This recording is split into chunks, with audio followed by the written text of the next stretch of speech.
మార్కెట్‌లో గ్రీన్స్ ఏవైనా ఫ్రెష్‌గా కనిపిస్తే అస్సలు ఆగకుండా తీసుకొచ్చేసుకుంటాను. ఇవాళ కొత్తిమీర, కొన్ని ఆకుకూరలు తీసుకొచ్చాను. కొత్తిమీర పచ్చడి చాలా బావుంటుంది కదా! మా ఇంట్లో అందరికీ కొత్తిమీర పచ్చడి అంటే చాలా ఇష్టం. నేనైతే ఈ విధంగా చేస్తాను. ముందైతే వేరుశెనగపప్పు, పచ్చిమిర్చి వేయించుకుంటాను. అవి వేగిన తర్వాత జీలకర్ర, ధనియాలు వేసుకుంటాను.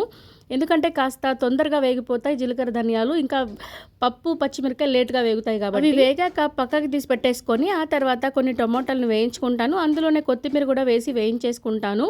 అన్నిటిని లో ఫ్లేమ్‌లోనే వేయించుకుంటాను. అప్పుడే మనకి పర్ఫెక్ట్‌గా ఉడుకుతాయి అన్నీ. కొత్తిమీరని కరకరలాడేలాగా వేయించుకోకుండా ఇలా వేయించుకొని పక్కన పెట్టుకుంటాను. ఈ పచ్చడికి మరింత టేస్ట్‌ని తీసుకొచ్చేది ఈ శనగ రాయి అండి. ఈ రాయికి ఒక 70 ఇయర్స్ ఏజ్ ఉంది. ఎన్ని పచ్చళ్ళలో, ఎన్ని మసాలాలో నూరేమో దీని మీద. ఇది మా నానమ్మది. మా నానమ్మ దగ్గర నుంచి నేను తీసుకొచ్చుకున్నాను. మా నానమ్మ తనకి పెళ్ళయ్యాక కొనుక్కుంది ఇది.